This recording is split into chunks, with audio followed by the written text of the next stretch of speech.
como cada jueves, el libro de los Hechos, pero esta vez vamos a ir al capítulo 16, del versículo 6 hasta el versículo 12. Mientras usted busca, voy a estar orando. Padre, primeramente te doy gracias, Señor, por tu palabra. Señor, te pido que tu Espíritu Santo, Señor, esté obrando en nuestros corazones para un tema tan precioso, Señor, que vamos a abordar hoy, pero también, Señor, tan delicado, Señor, que es el servicio a ti, Padre, y como tú lo quieres, Señor. Te pido que me ayudes, Señor, para poder compartir, Señor, el mensaje con mis hermanos y que tu Espíritu Santo obre en mi corazón, en el corazón de tu iglesia, Señor. Te lo pido en el nombre de Jesús. Amén y amén. Dice la palabra del Señor en Hechos 16, versículos 6 hasta el 12. Dice, y atravesando Frigia y la provincia de Galacia, estamos siempre hablando de Pablo, ¿no? Pablo y Silas. Dice, les fue prohibido por el Espíritu Santo hablar la palabra en Asia. Y cuando llegaron a Misia, intentaron ir a Bitinia, pero el Espíritu no se los permitió. Y pasando junto a Misia, descendieron a Troas, y se le mostró a Pablo una visión de noche. Un varón macedonio estaba en pie, rogándole y diciendo, pasa a Macedonia y ayúdanos. Cuando vio la visión, enseguida procuramos partir para Macedonia, dando por cierto que Dios nos llamaba para que le anunciásemos el Evangelio. Zarpando pues de Troas, vinimos con rumbo directo a Samotracia y el día siguiente a Neápolis y de allí a Filipos, que es la primera ciudad de la provincia de Macedonia y una colonia. Y estuvimos en aquella ciudad algunos días, y un día de reposo salimos fuera de la puerta junto al río, donde solía hacerse la oración, y sentándonos hablamos a las mujeres que se habían reunido. Entonces una mujer llamada Lidia, vendedora de púrpura de la ciudad de Tiatira, que adoraba a Dios, estaba oyendo. Y el Señor abrió el corazón de ella para que estuviese atenta a lo que Pablo decía. Y cuando fue bautizada y su familia, nos rogó diciendo, si habéis juzgado que yo sea fiel al Señor, entrad en mi casa y posad. Y nos obligó a quedarnos. Amén. Puede tomar asiento. Como les decía al principio, seguimos observando el segundo viaje del apóstol Pablo junto con Silas. Para ponernos en contexto, debemos recordar que en los versículos anteriores, nos predicaba el hermano, que este no fue el ir a evangelizar a nuevas ciudades, a nuevos lugares, no había sido el propósito inicial de este viaje, ¿sí? Al principio, si nosotros vemos los pasajes anteriores, ellos, Pablo y Bernabé, no tenían planes evangelísticos, sino lo que más bien querían hacer ellos era visitar a las iglesias que el Señor había levantado en su primer viaje. Esa era la intención. ¿Por qué querían visitar esas iglesias? Porque recordemos nosotros que había un falso evangelio que se había implantado en la iglesia de Antioquía y muy probablemente había seguramente un lógico temor de que ese falso evangelio pudiera llegar a expandirse hacia las otras iglesias. Esta conclusión la podemos sacar en el hecho de que Pablo, cuando va con Silas en este segundo viaje, llevan en esas cartas las conclusiones a las que se habían llegado en el Concilio de Jerusalén. ¿Cuál era la conclusión del Concilio de Jerusalén? Que la salvación era por la fe, sin las obras de la ley.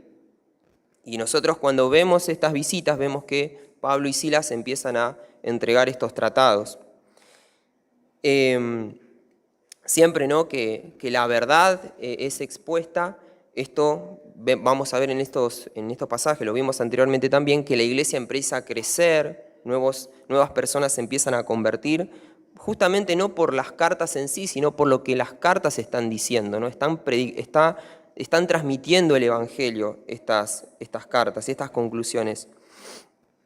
Sin embargo, estas visitas a las iglesias se hacen por separado, porque existe una disputa, un conflicto entre Pablo y Bernabé, lo recuerdan esto seguramente, en torno a Marcos. ¿Qué hacer con Marcos, el que nos había abandonado en el primer viaje? ¿Qué hacemos? ¿Lo llevamos con nosotros o no lo llevamos? Bernabé dijo sí, llevémoslo. Pablo dijo no, de ninguna manera. Y finalmente terminan estos hermanos separándose. Bernabé va junto con Marcos a Chipre, a la iglesia de Chipre, que ya se había instalado en el primer viaje, mientras que Pablo, junto con un hermano llamado Silas, que venía de Jerusalén, deciden visitar la parte norte, ¿sí?, donde están las ciudades de Derbe, Listra e Iconio.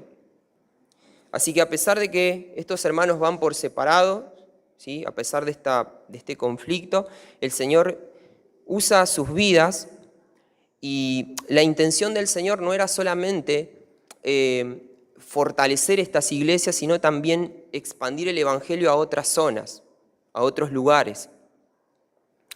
Dios no quería restringir solamente a esa zona del Evangelio.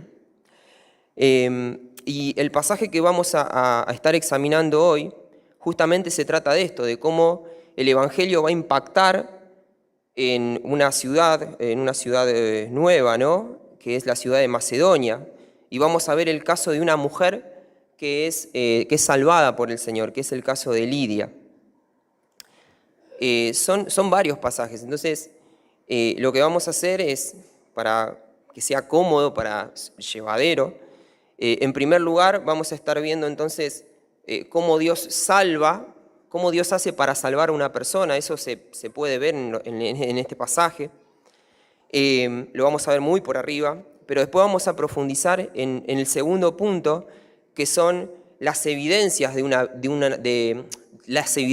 vida que ha sido salvada. O sea, cuando nosotros somos salvados por el Señor Jesucristo, empiezan a haber evidencias, ¿sí?, empiezan a haber frutos, se nota que hemos sido salvados.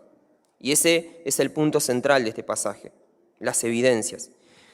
Así que le pido que me acompañe entonces al verso 6 y al verso 7, donde dice lo siguiente, dice que atravesando Frigia y la provincia de Galacia, le fue prohibido por el Espíritu Santo hablar la palabra en Asia, y cuando llegaron a Misia intentaron ir a Bitinia, pero el Espíritu Santo no se los permitió. Y aquí vemos, ¿no?, los destinos que habían ellos planificado. Pablo y Silas habían pensado, bueno, vamos a visitar estas ciudades, pero lo que hizo el Señor fue frustrar los planes de ellos, porque no tuvieron éxito en la predicación en esos lugares.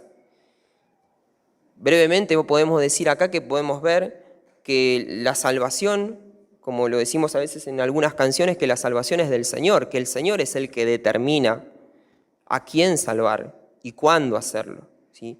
Ellos querían visitar esas ciudades, pero ¿cuál era el plan del Señor? Salvar a la vendedora que estaba en Macedonia. Ese era el plan de Dios para con Pablo y para con Silas. Del verso 8 al verso 10 nos dice que, y pasando junto a Misia, esto nos está contando Lucas, descendieron a Troas y se le mostró a Pablo una visión de noche. Un varón macedonio estaba en pie rogándole y diciendo, pasa a Macedonia y ayúdanos. Cuando vio la visión, enseguida procuramos partir para Macedonia, dando por cierto que Dios nos llamaba para que les anunciésemos el Evangelio.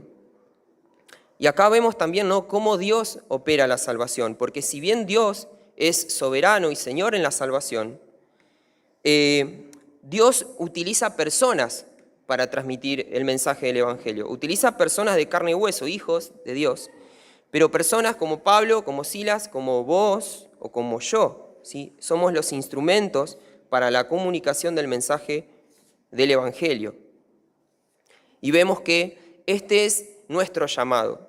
O sea, Dios nos ha salvado, ¿sí?, y nos llamó, dice el texto al final, que ellos comprendieron que Dios nos llamaba ahí hay un propósito. ¿Para qué? Para que les anunciésemos el Evangelio. Ese es el propósito que tengo yo y que tenés vos, ¿sí? Por esto Dios nos salvó, ¿sí? Si nosotros no estamos viviendo nuestra vida de acuerdo a este propósito, estamos errando, ¿sí? Estamos errando. También vemos que Dios los impulsó a ellos a viajar a Macedonia, dice a través de una visión. Pero lo importante, más allá de la visión, es lo que la visión está mostrando, porque Dios está comunicándoles algo a través de la visión. Dice que en la visión este varón macedonio pedía ayuda y dice que lo hacía con ruegos, ¿sí? O sea, Dios está queriendo mostrarle a Pablo y a Silas que esas personas que estaban en Macedonia, que no tenían a Cristo, necesitaban ser auxiliados de manera urgente, porque estaban en un grave peligro. La ayuda que la gente que no tiene a Cristo necesita, la gente necesita un Salvador. Y la situación en la que ellos se encontraban sin Cristo, nosotros la conocemos por medio de las Escrituras, ¿sí? Sabemos que una persona que está sin el Señor Jesucristo y atraviesa la barrera de la eternidad, le espera el lloro, el crujir de dientes, donde el gusano no muere y el fuego nunca se apaga, ¿sí? Entonces, ese es el auxilio que las personas necesitan, el ser salvadas de la ira venidera. Y ese impulso fue lo que llevó a estos hermanos a salir inmediatamente. Dice que ellos procuraron inmediatamente ir a Macedonia. Y me preguntaba si nosotros somos inquietados por esta condición en la que se encuentran las personas que no están salvas, ¿sí? Nosotros somos inquietados por la condición espiritual en la que se encuentran las personas que no son salvas. Esta inquietud hizo que Dios pudiera usar la vida de Pablo y de Silas. Vamos después del versículo 11 al 14, se los voy a resumir, no vamos a leer todo eso. Dice que Lucas nos cuenta las ciudades que fueron atravesando, ¿no? Hasta que se encontraron en Filipos, que es una ciudad que pertenece a la provincia de Macedonia. Cuando hablamos de Macedonia estamos hablando de una provincia con varias ciudades, y Filipos es una ciudad donde se encuentra un grupo de mujeres que están orando. Y dentro de ese grupo de mujeres orando se encuentra el personaje con el que vamos a pensar hoy, que es Lidia.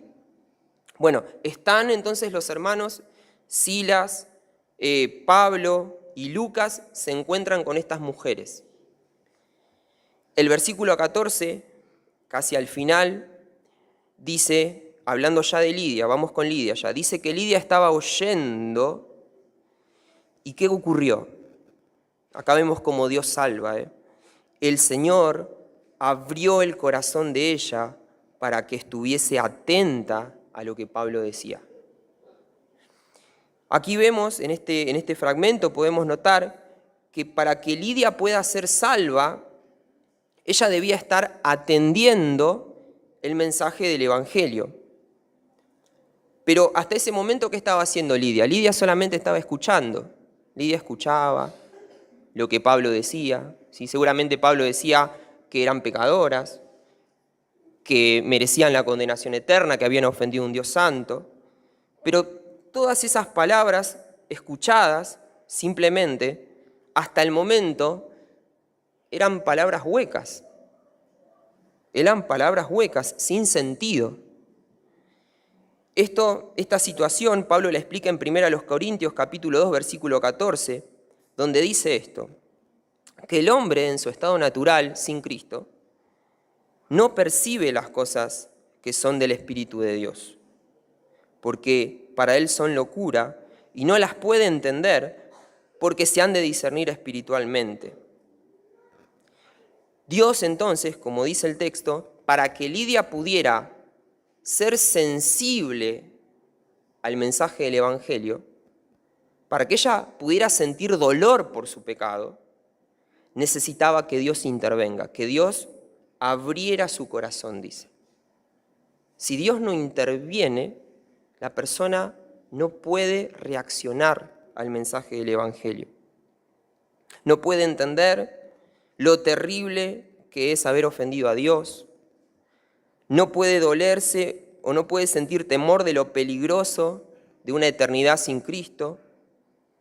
No puede porque primero debe ser sensible. Pensemos en un ejemplo, ¿no? Un cuerpo sin vida. Supongamos que hay un cuerpo que no tiene vida.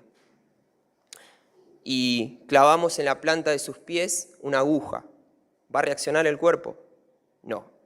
Y si supongamos que en vez de una aguja tomamos un objeto punzante más doloroso y atravesamos la piel y vamos hasta el hueso del cuerpo, pero el cuerpo no tiene vida, ¿reaccionaría el cuerpo?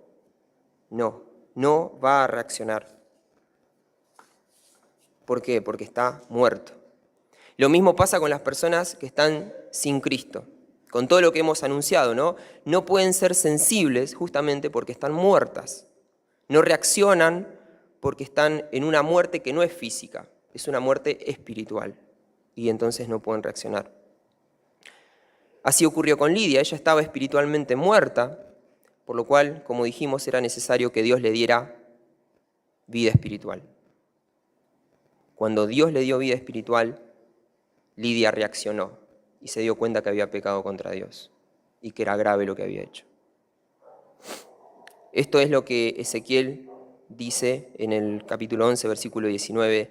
Dice que Dios haría esto: y les daré un corazón y un espíritu nuevo. Y un espíritu nuevo pondré dentro de ellos y quitaré el corazón de piedra del medio de su carne. Al tener vida espiritual, ella fue entonces capaz de escuchar y de reaccionar al Evangelio. Así es la forma en que Dios salva. Y ahora vamos a ir a la segunda parte. Ya hemos hablado un poco de cómo Dios salva. Y ahora vamos a la segunda parte, que son las evidencias de una vida salvada, que es la parte anterior es muy importante, pero esta parte también es sumamente importante porque ¿quién no quiere saber si es salvo, no? Yo creo que todos queremos saber si realmente estamos en Cristo.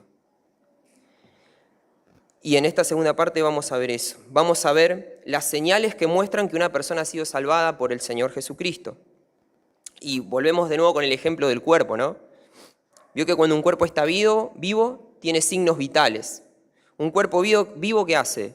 Respira, su corazón late, tiene pulsaciones.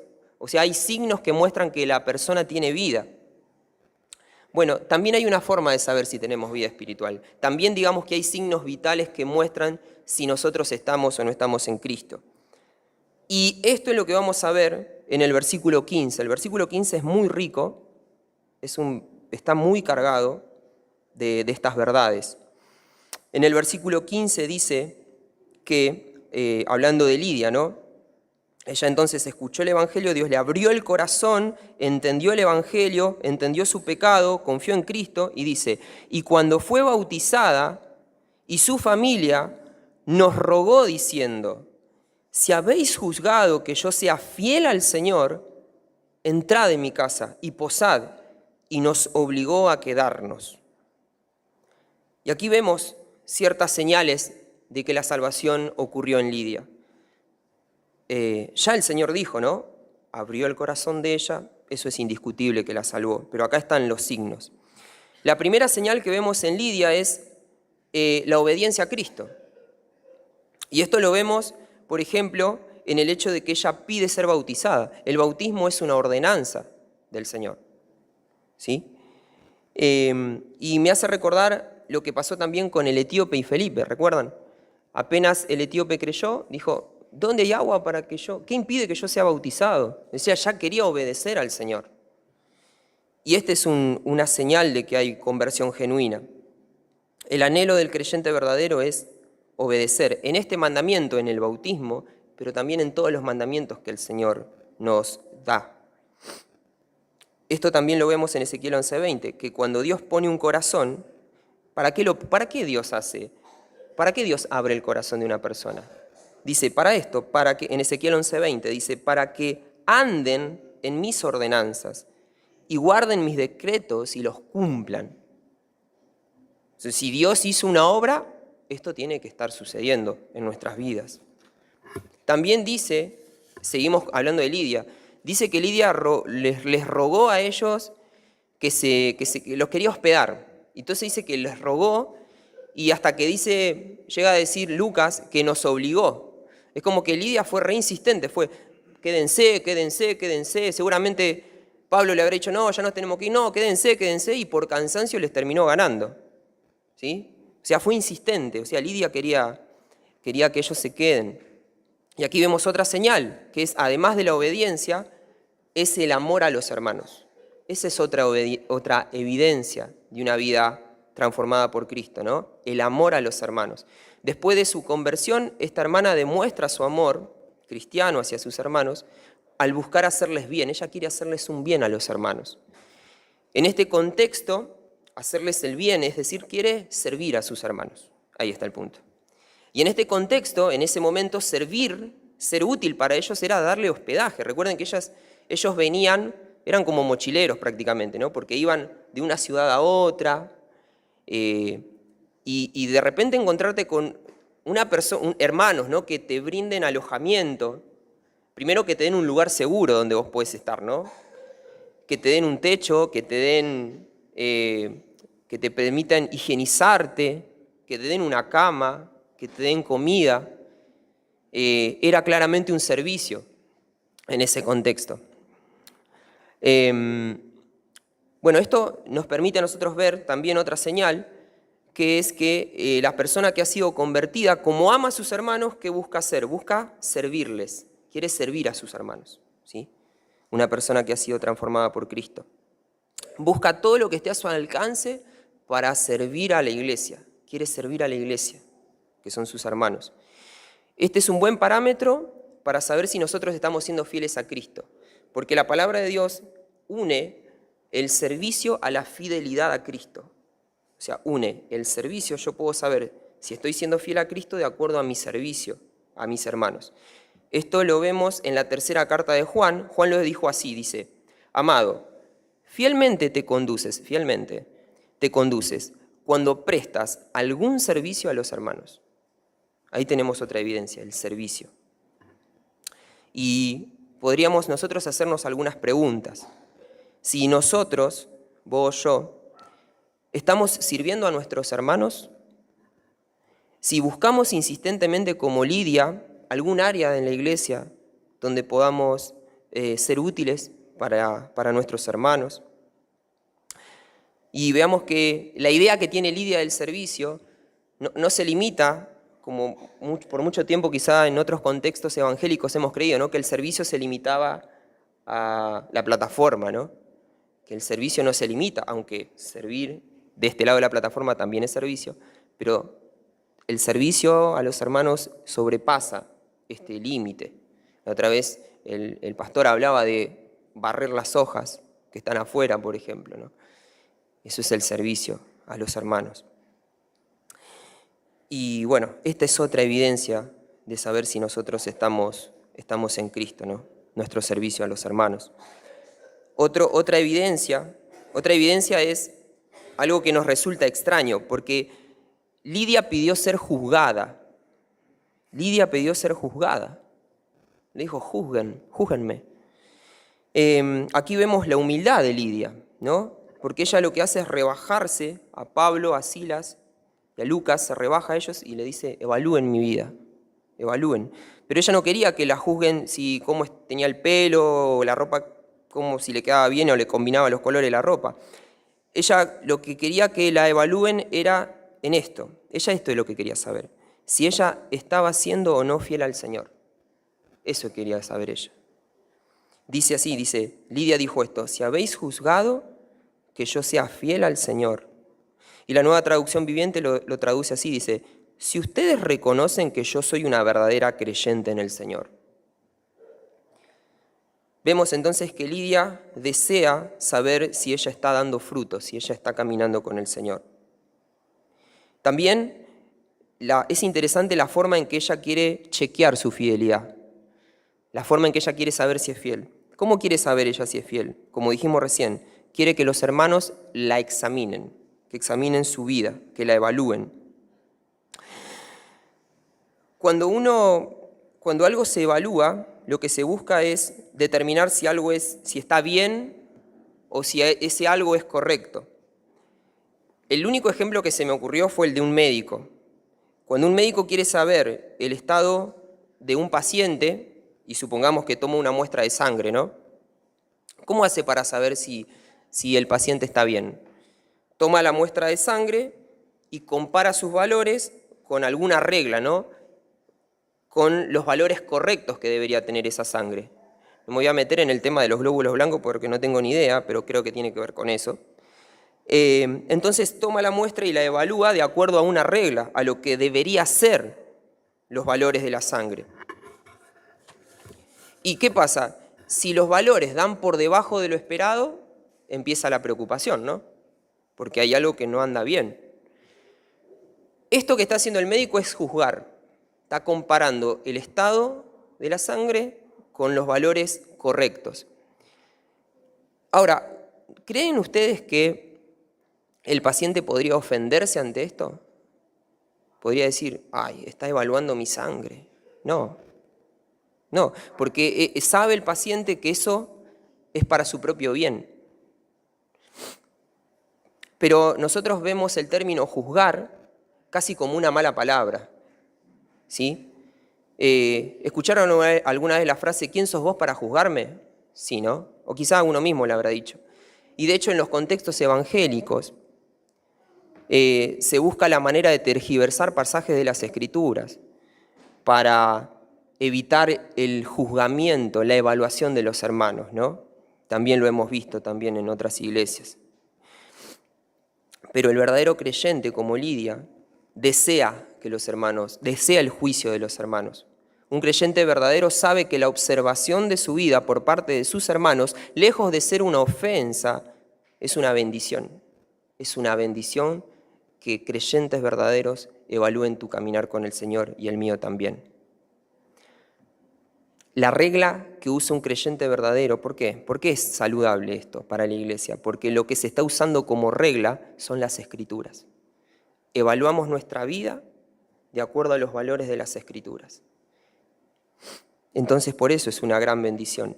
Santiago 5:19 lo expresa así, dice, hermanos, si alguno de entre vosotros se ha extraviado de la verdad y alguno le hace volver, sepa que el que haga volver al pecador del error de su camino, salvará de muerte un alma y cubrirá multitud de pecados. Así lo expresan las Escrituras. Es una excelente oportunidad cuando nuestros hermanos nos juzgan en base a las Escrituras, es una oportunidad excelente para el arrepentimiento.